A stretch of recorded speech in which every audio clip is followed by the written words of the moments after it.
Smartphone technology has been growing faster than most people could have ever imagined, especially in terms of smartphone cameras. We can already see consumer camera sales going down with the rise of the smartphone era, with many people realizing that smartphone cameras are now good enough to get the job done. With the iPhone 8 and 10, we are now seeing some camera features that are only available on a small amount of high-end cameras, namely 4K 60p video recording, but they don't come cheap. You'll be paying at least $2,000 for a high-end camera that can shoot 4K 60p and at least $5,500 for the cheapest Canon camera with that feature. iPhones and other smartphones are undoubtedly the mainstream camera of the future, so here's 5 tips on how to shoot better video on your iPhone. The first tip is really simple. Stop shooting video vertically.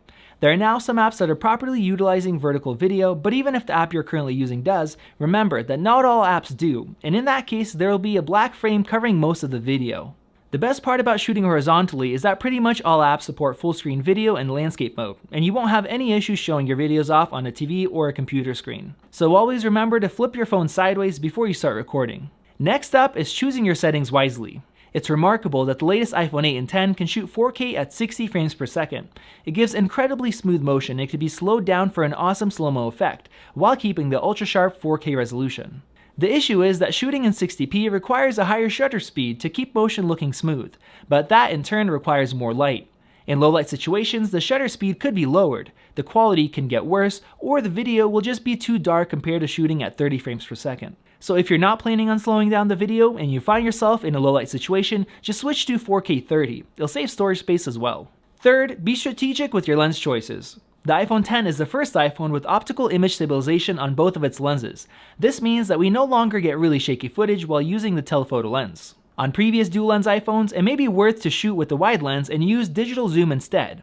Although the image quality goes down, at least you don't have a bunch of camera shake in your footage. Now if you've got something like a smartphone gimbal that could stabilize the footage, the telephoto lens will look a lot smoother. It also gives a different look compared to the wide lens. It has less distortion, which is known for making people on the edge of the frame look wider.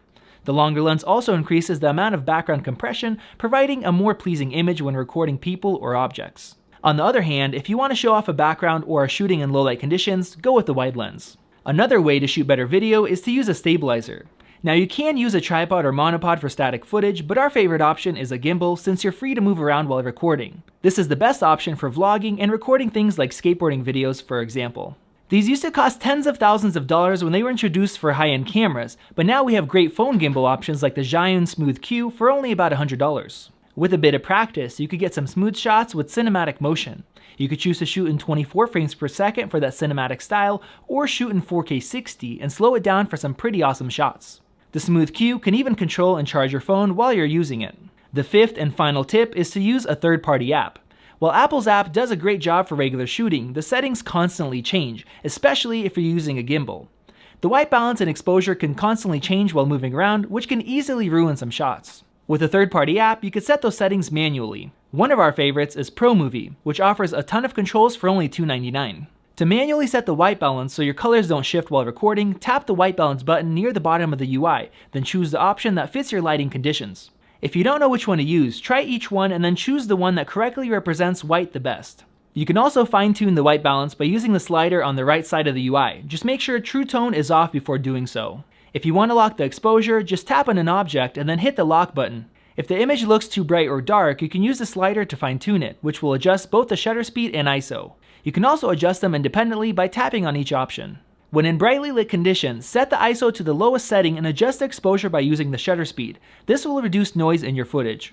In low light, set the shutter speed no lower than the frames per second you're shooting in and adjust your exposure by using the ISO setting. If you're planning on shooting in 4K 60p and slowing down your footage, always make sure your shutter speed is at least twice your frame rate or else the video will have too much motion blur. If you tap on the resolution settings, you can adjust your video bitrate to a much higher 120 megabit per second, which is up to 4 times as much as the standard Apple camera app records in.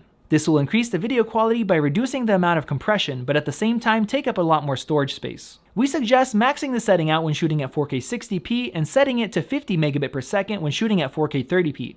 If you have a lot of extra storage space, you can also max that out as well. ProMovie has way more options to use, and if you're very serious with video, check out the Filmic Pro app, which comes in at $15 but offers other shooting options such as log shooting for the best dynamic range you can get. Try these tips out and let us know in the comment section below which one really helped you shoot better video on your iPhone. If you enjoyed this video, like it and hit that subscribe button. Also, check out our price guide, which makes it extremely easy to find the best deals on Apple products updated daily. Be sure to follow us on social media, and we'll see you in the next video.